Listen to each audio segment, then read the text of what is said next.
2026년 1월 인류는 말하는 AI 시대를 끝냈습니다. 그리고 움직이는 AI 시대를 선포했습니다. 이 거대한 머니무브가 시작된 곳, 바로 지난주 막을 내린 CES 2026 현장입니다. 매년 1월이 되면 전 세계 투자자들의 시선이 미국 라스베거스로 쏠립니다. 바로 세계 최대 가전 박람회 CES 때문인데요. 사실 이름만 가전 박람회지 이제 이곳은 냉장고나 TV를 보러 가는 곳이 아닙니다. 앞으로 1년 전 세계의 돈이 어디로 흘러갈지를 미리 보여주는 세계 경제의 예고편 같은 곳이 되었습니다. 그래서 주식 투자자라면 이 행사의 메시지를 반드시 읽어야 합니다. 그런데 올해 CES 2026은 분위기가 예년과 완전히 달랐습니다. 지금까지 우리가 겪은 AI는 어떤 모습이었나요? 챗GPT처럼 우리가 컴퓨터에 글자를 치면 대답을 해주는 모니터 속에 갇힌 말하는 AI였습니다. 그런데 이번 CES에서 그 AI가 마침내 몸을 얻었습니다. 화면 밖으로 걸어 나와서 물건을 나르고 차를 운전하고 공장을 돌리기 시작한 겁니다. 이걸 피지컬 트윈, 즉 물리적 실체를 가진 AI라고 부릅니다. 이 변화를 가장 극명하게 보여주는 게 바로 올해의 슬로건입니다. 이노베이터스 쇼업입니다. 작년 슬로건은 다이브인이었어요. 그때까지만 해도 기대감만 있으면 됐습니다. 하지만 1년 만에 시장은 냉정해졌습니다. 기대감은 이제 됐다. 진짜 돈이 되는지 증명해봐라. 그리고 놀랍게도 그걸 증명해낸 기업들이 무대를 장악했습니다. 과연 누가 살아남아 증명했을까요? 그리고 누가 소리 소문 없이 밀려났을까요? 지금부터 거대한 머니무버의 현장을 하나씩 짚어드리겠습니다.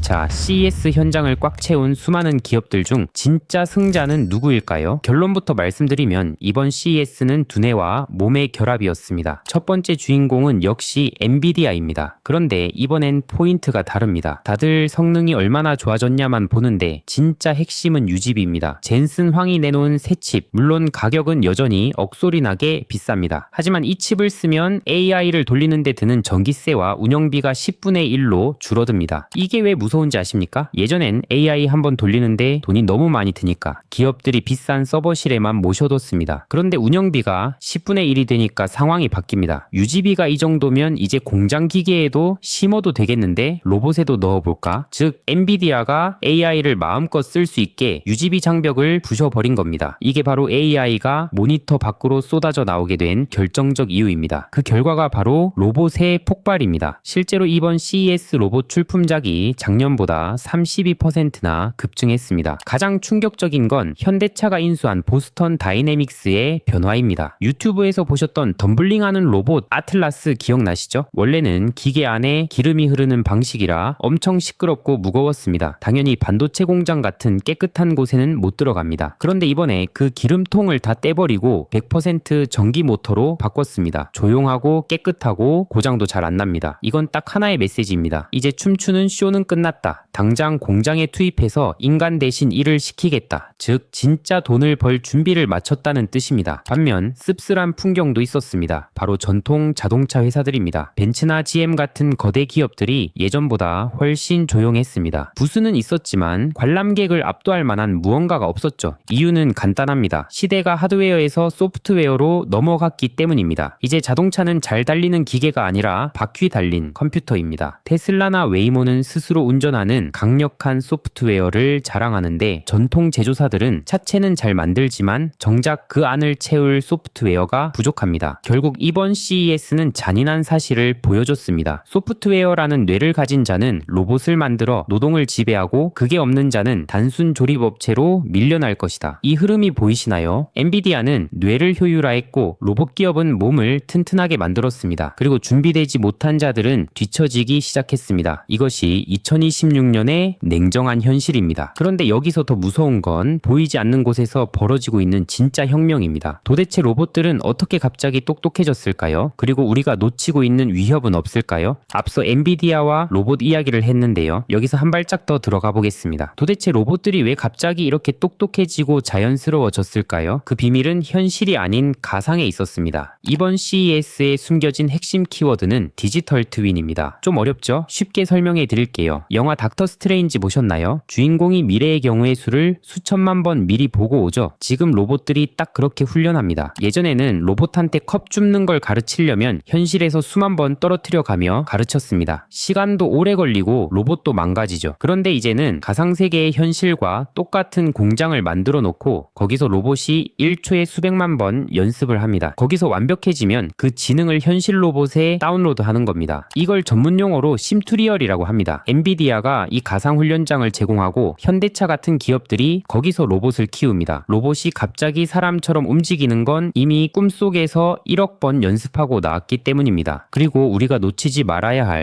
또 하나의 무서운 흐름이 있습니다. 바로 중국입니다. 이번 CES에서 벤츠와 GM이 주춤한 사이 그 틈을 파고든 건 중국 기업들이었습니다. 샤오펑, 지커 같은 전기차 회사들, 그리고 유니트리 같은 로봇 회사들이 쏟아져 나왔습니다. 무서운 건 속도입니다. 미국과 한국이 완벽한 로봇을 만들려고 고민할 때 중국은 엔비디아의 플랫폼을 가져다가 무서운 속도로 일단 굴러가는 로봇을 찍어내고 있습니다. 과거에 중국이 저렴한 인건비로 세계의 공장이 됐다면 이제는 저렴한 로봇으로 세계의 노동시장을 먹으러 오고 있습니다. 이것이 미국이 중국을 그토록 견제하는 진짜 이유이기도 합니다. 마지막으로 로봇에 대한 고정관념을 깨셔야 합니다. 꼭 팔다리가 달려야 로봇이 아닙니다. LG전자가 보여준 가사 없는 집을 볼까요? 세탁기에서 로봇팔이 나와서 빨래를 옮기고 갭니다. 현대차는 공장 전체를 하나의 로봇처럼 움직이는 SDF를 발표했습니다. 즉 우리가 사는 집, 우리가 일하는 공장 자체가 하나의 거대한 로봇으로 변하고 있다는 뜻입니다. 내가 불을 끄지 않아도 집이 알아서 끄고 기계가 고장나기 전에 공장이 알아서 부품을 주문하는 세상, 그게 이번 CES가 보여준 피지컬 AI의 완성형입니다. 정리하면 이렇습니다. 로봇은 가상세계에서 초고속으로 똑똑해지고 있습니다. 중국은 그 기술을 빠르게 흡수해 저가 물량 공세를 준비 중입니다. 로봇은 휴머노이드를 넘어 집과 공장 그 자체가 되고 있습니다. 어떤가요? 눈에 보이는 로봇 하나가 중요한 게 아니라 그 뒤에 있는 훈련 시스템과 거대한 경쟁 구도가 보이시나요? 자, 여기까지 CES 2016의 핵심을 짚어드렸습니다. 엔비디아의 비용 혁명, 로봇의 전동화, 그리고 레거시 자동차의 위기, 이 흐름이 보이시나요? 사실 이 모든 변화, 제가 불과 한 달 전 12월 1일 영상에서 테슬라와 현대차를 분석하며 정확히 예고해드렸던 내용입니다. 기억나시나요? 제가 그때 서울 강남을 누비는 테슬라 FSD를 보여드리며 이렇게 말씀드렸죠. 이제 AI는 데이터 싸움이다. 테슬라는 전 세계 도로에서 오답노트를 쓰며 괴물 같은 두뇌를 만들고 있다. 그리고 현대차에 대해서는 뭐라고 했습니까? 현대차는 세계 최고의 몸을 가지고 있다. 여기에 엔비디아라는 두뇌를 빌려와서 빠르게 추격하는 연합 전략을 쓸 것이다. 지난주 CES 결과를 보니 어떻습니까? 제가 말씀드린 대로 세상이 흘러가고 있지 않습니까? 테슬라의 데이터와 현대차의 제조 능력, 이 두 가지가 만나는 지점인 피지컬 AI로 전 세계의 돈이 쏟아져 들어오고 있습니다. 당시 제가 언급했던 기업들, 현대차, 현대오토에버, 현대모비스 등이 미친 듯이 고공행진 중입니다. 제 영상을 보시는 것만으로도 여러분은 이미 남들보다 반발자국 앞서 계신 겁니다. 마지막으로 수천 페이지의 CES 보고서와 현장의 목소리를 정리하면서 제가 뼈저리게 느낀 미래를 대하는 세 가지 태도를 공유하며 영상을 마칠까 합니다. 투자를 넘어 앞으로의 생존을 위해 꼭 기억해 주십시오. 첫째, 시선을 모니터에서 현실로 돌리십시오. 지난 10년은 스마트폰과 모니터 속에 갇힌 플랫폼의 시대였습니다. 하지만 앞으로의 10년은 그 AI가 현실로 뛰쳐나와 우리 삶을 물리적으로 바꾸는 피지컬의 시대입니다. 메타버스 같은 뜬구름 잡는 이야기보다 당장 내 눈앞에 공장을 돌리고 택배를 나르는 만져지는 기술에 집중하십시오. 진짜 부는 이제 현실 세계에서 만들어집니다. 둘째, 사물의 이름표를 떼고 보십시오. 자동차는 더 이상 운송수단이 아닙니다. 바퀴 달린 로봇입니다. 집은 주거 공간이 아닙니다. 가사 노동을 해주는 로봇입니다. 공장은 건물이 아닙니다. 스스로 생각하는 거대한 로봇입니다. 기존의 고정관념으로 세상을 보면 변화가 보이지 않습니다. 모든 사물이 지능을 가진 로봇으로 통합되고 있다는 본질을 꿰뚫어 보셔야 합니다. 셋째, 완벽함보다 속도를 두려워하십시오. 이번 CES에서 가장 무서웠던 건 기술의 완벽함이 아니라 속도였습니다. 벤츠 같은 100년 기업도 잠깐 멈칫하는 사이에 투명인간 취급을 받았습니다. 반면 중국 기업들은 거칠지만 무서운 속도로 치고 올라왔습니다. 투자도 인생도 마찬가지입니다. 완벽한 때를 기다리면 늦습니다. 변화의 속도에 일단 올라타고 나서 균형을 잡는 사람만이 살아남습니다. 여러분, 세상이 변하는 속도가 두려우신가요? 두려움은 무지에서 옵니다. 오늘처럼 흐름을 알면 두려움은 기회가 됩니다. 앞으로 이 흐름 속에서 우리가 주목해야 할 숨겨진 저평가 기업들을 차례로 분석해드리겠습니다. 다음 영상도 기대해주세요. 오늘 이야기가 진짜 도움이 됐다면 좋아요 한 번씩 시원하게 눌러주세요. 제가 시장과 리포트를 밤새워 분석해 올 겁니다. 이렇게 상한선 채널 식구분들에게 도움되는 진짜 정보 하나도 빠짐없이 매일 알려드릴 테니까 구독과 알림 설정 잊지 마시고 우리 다 같이 부자 됩시다. 여러분들께서 제 유튜브를 많이 사랑해 주셔서 구독자 10만 명을 향해 달려가고 있습니다. 여러분들의 사랑에 감사드립니다. 이에 보답하고자 무료 텔레그램을 운영하고 있습니다. 유튜브에선 말씀드리기 어려운 이야기, 좀 더 상세한 시황과 주식 분석, 그리고 주식 꿀팁들을 공유드리고 있습니다. 그리고 8만 명 구독자 선물로 월급쟁이가 100억 버는 투자 공식이라는 전자책도 공유드려 놓았습니다. 텔레그램 입장하셔서 공지 버튼 누르시면 제가 쓴 전자책 바로 다운받으실 수 있습니다. 여러분들 사랑에 보답하기 위해 드리는 선물이니 부담 없이 즐겨주시길 바랍니다. 제 유튜브와 텔레그램만 보셔도 시간이 압도적으로 절약되도록 만들어 드리겠습니다. 유튜브 고정 댓글에 텔레그램 참여하실 수 있는 링크 공유 드릴 테니 많은 참여 바랍니다. 오늘 영상 끝까지 보신 것만으로도 여러분은 이미 대부분의 투자자들과 다른 길을 가고 계신 겁니다. 댓글에 하트 하나만 남겨주세요. 단순한 좋아요가 아니라 나도 이 흐름을 주시하고 있다는 우리끼리의 조용한 신호 같은 거죠. 저는 하트 하나하나를 진짜 다 봅니다. 몇 개가 달렸는지가 중요한 게 아니라 얼마나 많은 분들이 이 메시지를 받아들이셨는지 그게 궁금하고 그게 힘이 됩니다. 한 달 뒤, 석 달 뒤, 오늘 하트 남기신 분들과 함께 우리 그때 미리 봤잖아 하고 싶습니다. 그때가 되면 오늘 이 영상이 얼마나 소중했는지 아실 겁니다. 감사합니다. 다음 영상에서 뵙겠습니다.